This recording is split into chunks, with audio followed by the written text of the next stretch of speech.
ناظرین، میں ہوں رضوان جعفر. نہ نیا پاکستان نہ پرانا پاکستان، یہ ہے صرف ہمارا پاکستان، ہم سب کا پاکستان، اور ہم سب مل کر ہی اس کی ترقی کے لیے کام کر سکتے ہیں اور ہر شخص جو ہے اپنا رول اس میں ادا کرے. اسی سلسلے میں آج ہمارے ساتھ موجود ہیں پاکستان کے ایک سینئر سیاستدان، ایک وسیع تجربہ رکھتے ہیں ملک کے سیاسی معاملات پر، اکانومی پر، سینئر ڈپٹی کنوینر متحدہ اقوام موومنٹ پاکستان ڈاکٹر فاروق ستار صاحب. وعلیکم السلام. اور میں اس وقت موجود ہوں مرچاواڑہ ہب آف اکاؤنٹنسی میں، اور یہاں کے بہت ہی قابل اسٹوڈنٹ اس وقت میرے سامنے موجود ہیں، تو آپ کو بھی ہم ویلکم کہتے ہیں سر.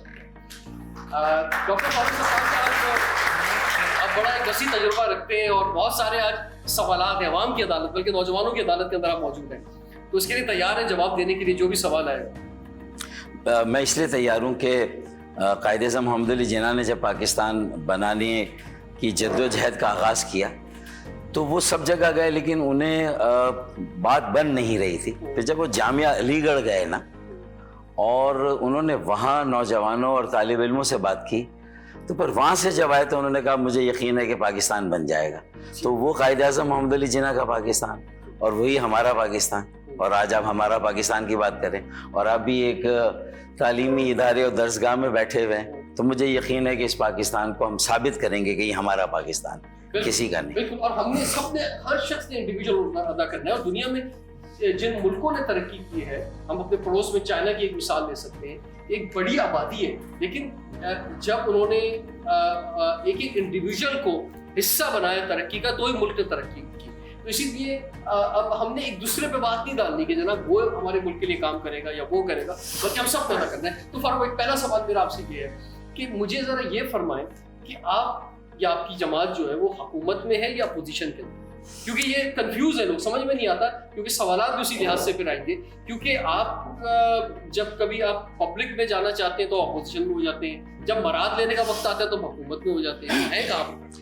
دیکھیں، یہ لوگوں کی آبزرویشن اپنی جگہ پہ بالکل درست ہے کہ ہمارا عوامی پوسچر یہی ہوتا ہے کہ ہم چونکہ ریسیونگ اینڈ پر ہیں، ہم ایک نسبتاً چھوٹی جماعت ہے اس پوری کولیشن میں، تو ہمارا پرسیپشن یہی بنے گا کہ شاید ہم مراد کے لیے وہاں پر ہیں، اور پھر پبلک میں اور لوگوں میں آ کے ہم بھی وہی رونا گانا گاتے ہیں جو کہ لوگوں کے روزمرہ کے مسائل ہیں. اس میں بجلی ہو، گیس ہو، پانی ہو، یہ سارے مسائل. واحد شہر ہے جہاں پبلک ٹرانسپورٹ نہیں ہے، پھر پانی بجلی کے مسائل ہوتے ہیں. اب گیس کی جو لوڈ شیڈنگ اس نے بھی ایک تباہی مچائی ہوئی. تو لوگوں کا پرسیپشن صحیح ہے، لیکن میں آپ کو ایک بات بتاؤں کہ یہ اگر اسے ایک راز کے طور پر بھی دیکھیں، میری ذاتی رائے تو ایم کیو ایم میں واپس آنے سے پہلے بھی رہی ہے کہ ہمیں حکومت میں نہیں ہونا چاہیے. ہمیں کھل کر ڈٹ کر عوام کی، لوگوں کے مسائل، لوگوں کی نمائندگی کرنی چاہیے، ان کے مسائل کے لیے لڑنا چاہیے، لوگوں کو موبلائز کرنا چاہیے اور بڑے بڑے احتجاج کرنے چاہیے. اصل اس وقت اس سیاست کی ضرورت ہے، تو اور لوگوں کو انگیج کرنے کی ضرورت ہے، لوگوں کے درمیان جانے کی ضرورت ہے. تو میری تو یہ خواہش رہی. اچھا، لیکن ایم کیو ایم میں آنے کے بعد میں نے بہت ساری چیزوں کو جب سمجھا اور غور سے دیکھا، میرے خیال میں اگر کچھ دن کا رضوان جعفر ہم سب انتظار کر لیں تو شاید ایم کیو ایم پاکستان کے اس حکومت میں رہنے کا ایک سب سے بڑا فائدہ خاص طور پہ سندھ کے شہروں میں رہنے والوں اور کراچی کے عوام کو شاید ملے اور ایک اچھا آغاز ہو. تو میں سمجھتا ہوں ایک پلیزنٹ سرپرائز ہے جو ہم سب کا انتظار کر رہی ہے، اور ہم سب اس پلیزنٹ سرپرائز کا انتظار کر رہے ہیں. تو مجھے ابھی اس پر سے پردہ نہ اٹھانے دیں، کچھ دنوں کا انتظار کر لیں تو آپ کو بات سمجھ میں آ جائے گی کہ ہمارا حکومت میں رہنے کا سب سے بڑا مقصد و جواز کیا ہے. یعنی ہم جسٹیفائی کریں گے. آپ کا سوال اپنی جگہ پہ، آپ نے کیا ڈیلیور نہیں کیا، مسائل حل نہیں ہوتے. آج کی نہیں ہے یہ صورتحال، تو پچھلے 30-35 سالوں سے صحیح حکومت یعنی ایم کیو ایم جو ہے ہر حکومت کے اندر رہی ہے، اور ہر حکومت میں احتجاج بھی کرتی رہی ہے، نکلتی رہی ہے. ایک وقت میں بڑی جب طاقت کا مظاہرہ تھا ایم کیو ایم کا، ہڑتالیں بھی ہوتی تھی، لیکن اس کے باوجود اگر کراچی کی بات کی جائے، حیدرآباد کی جائے، تو اربن جو سٹیز ہیں سندھ کی، وہ اپنی جگہ کھڑے ہو. یعنی آج بھی کوٹا سسٹم کا مسئلہ آج بھی موجود ہے، آج بھی بلدیات کا مسئلہ موجود ہے، آج بھی پانی کا مسئلہ موجود ہے، ٹرانسپورٹ. یعنی آج جو آپ تقریروں میں مسئلے گنوا رہے ہوتے ہیں تو اس کا مطلب کہ فیلئر رہا، یہی وجہ ہے کہ وہ سپیس ملی پی ٹی آئی کو کہ 2018 میں لوگوں نے پی ٹی آئی کو ووٹ ڈالا. وہ سپیس ملی لوگوں کو تو بلدیات میں بھی جماعت کو ووٹ ڈالا. تو انہوں نے شاید کراچی کے لیے زیادہ بہتر آواز اٹھائی، یا عوام کو آپ سے مایوسی اور ان سے امید جڑی؟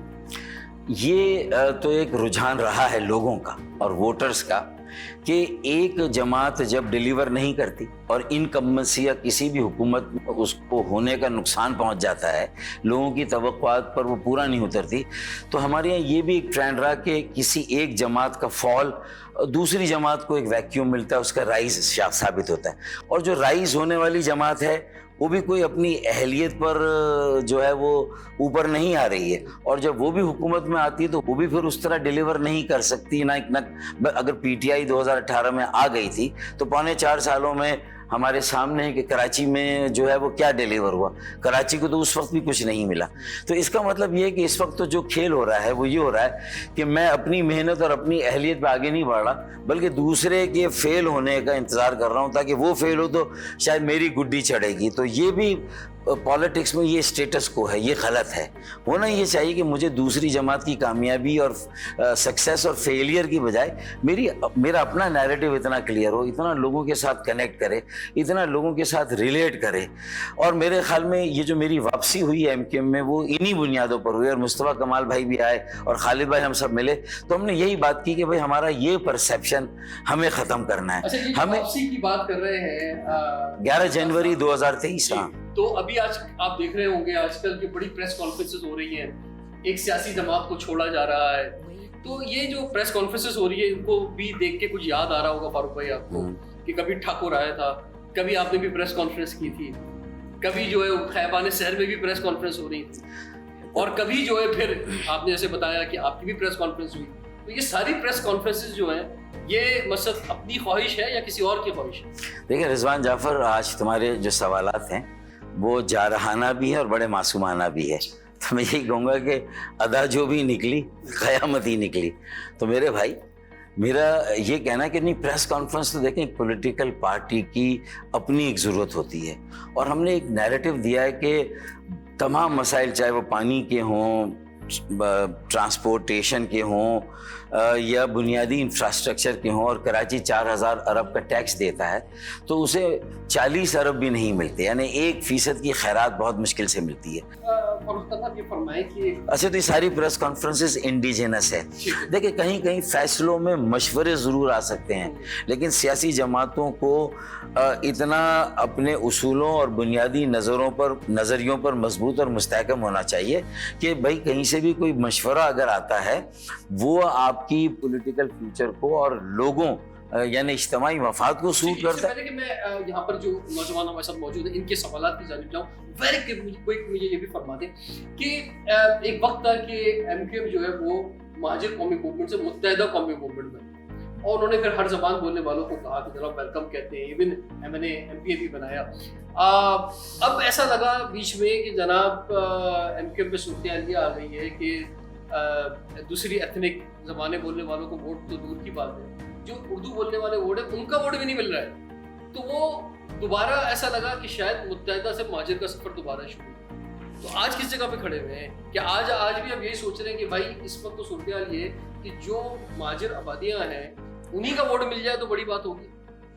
اب میرے خیال میں اس وقت ہم بالکل ڈسٹریکٹ نہیں ہو رہے، اور کراچی کو اگر ایک لیویبل سٹی بنانا ہے، اور اس کی اہمیت تو قومی اہمیت ہے، اتنی قومی اہمیت کا حامل کوئی اور شہر تو ہے بھی نہیں، یعنی 60-70% ریونیو اگر کراچی جنریٹ کر رہا ہے تو پھر میرا اور باقی جو زبان بولنے والے ہم سب کا مستقبل انٹرٹوائنڈ ہے، انٹیگرلی انٹیگریٹڈ ہے، ایک دوسرے کے ساتھ لازم اور ملزوم ہے۔ تو یہ تو ہو نہیں سکتا کہ میں مہاجر آبادیوں پر فوکس کروں اور ان کے ووٹ بینک کی بات کروں اور صرف یہ سمجھوں۔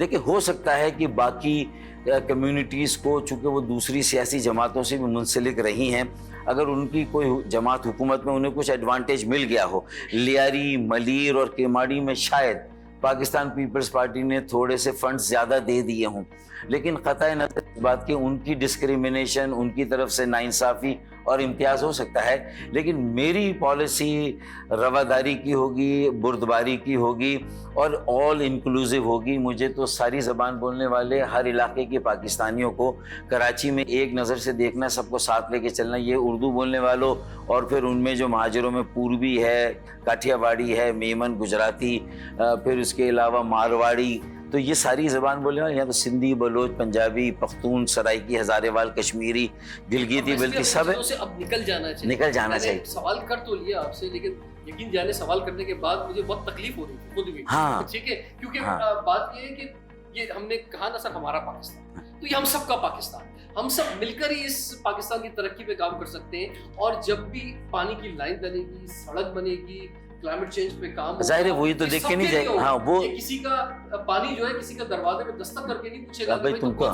صحیح بات، اصل بات. ہر پاکستانی کی عزت کرنی ہے، اسے بےدار رسپیکٹ دینی ہے، جبھی ملک ترقی کر سکے گا. اور دیکھیں یہ جو کمی ہے انفراسٹرکچر کی، پانی کی، اللہ نہ کرے یہ جو گرمیاں ہیں شدید موسم میں، دیکھیں کلائمیٹ چینج کی وجہ سے آپ کا ٹیمپریچر کہاں چلا گیا. اور پھر کراچی میں تو ایک عجیب بات ہے، ہیومیڈیٹی بہت زیادہ ہے. پھر اس میں سونے پہ سہاگا یہ کہ وہ کہتے ہیں کہ سالہ ٹیمپریچر 40 بھی ہوگا تو کہتے ہیں فیل لائک 45-50. تو یہ بھی ایک ہمارا تو مسئلہ ہے کہ وہ اگر ہوگا 40 تو ہمیں 50 محسوس ہوگا. تو مطلب وہ ایک ایسا میرا یہ کہنا ہے کہ اس میں تو پھر آپ یہ افورڈ کر ہی نہیں سکتے. تو سلوگن یہی ہے آج کا، پچھلی غلطیوں سے میں انکار نہیں کر رہا، میں اس کا اعتراف کرتا ہوں. ہمیں لوگوں سے اس کی معافی بھی کھلے دل کے ساتھ مانگنی چاہیے. لیکن بات یہ ہے کہ ہمارا مستقبل کیا ہے، وہ ہمارے یہ نوجوان ہیں جو نئی قیادت، نیا خون اور نئے چہرے انہیں سامنے لانا ہے. تنظیم میں بھی 35 سال سے کم عمر کے لوگ، اس کے سٹرکچر میں 50%، اور انشاءاللہ اگلے انتخابات میں بھی 50% لوگ جو ہیں وہ 35 سال سے کم عمر کے ہونے چاہیے. یہی ہمارا مستقبل ہے، یہ ہمارا نیا نیریٹو. اگر ہم نے یہ نہیں، اور پھر ہر زبان بولنے والے، پھر اس میں ہمیں بیٹیوں کو اور اپنی بہنوں کو زیادہ براہ راست انتخابات میں نمائندگی دینی ہے. ہمیں اپنی مجھے جانا ہے، میں اس کے ساتھ ساتھ یہ بھی کہنا چاہوں گا کہ ہم جب سیاستدانوں کی تقاریر سنتے ہیں تو ایسا محسوس ہوتا ہے کہ صرف دوسرے کو برا کہہ کر یا دوسرے کی خامیاں نکال کر لوگ اپنا قد بڑا کر رہے ہوتے ہیں. وہی دوسرے کے فیلئر، بالکل دوسروں کے فیلئرز پہ اپنے آپ کو آگے لے کے جا رہے ہوتے ہیں. اپنی کوئی کیا کارکردگی رہی ہے، کیا پرفارمنس رہی، اس پہ نہ بات ہوتی ہے، نہ کوئی ویژن دیا جا رہا ہوتا ہے. پاکستانی جو ہیں یا یہ نوجوان یہاں بیٹھے ہوئے، ان کو کوئی خواب بھی اب کوئی نہیں دکھا رہا ہوتا کہ جناب 10 سال بعد یا پاکستان جب 100 سال کا ہوگا تو کیسا ہوگا. تو اس ہم ویژن پہ اب بات کرنا چاہیں گے اور اسی کے متعلق سوال لینا چاہیں گے کہ پالیسی کیا ہونی چاہیے، آخر ہمیں آج اور کل میں کیا کرنا ہوگا. بریک کے بعد کنٹینیو کرتے ہیں ہمارا پاکستان.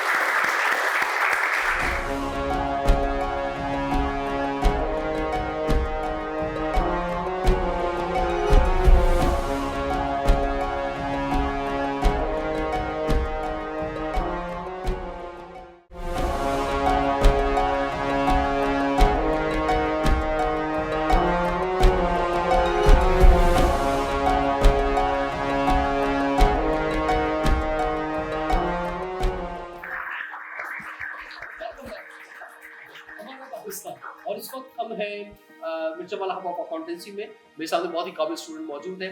آج نوجوانوں کی عدالت میں ڈاکٹر فاروق ستار صاحب ہیں.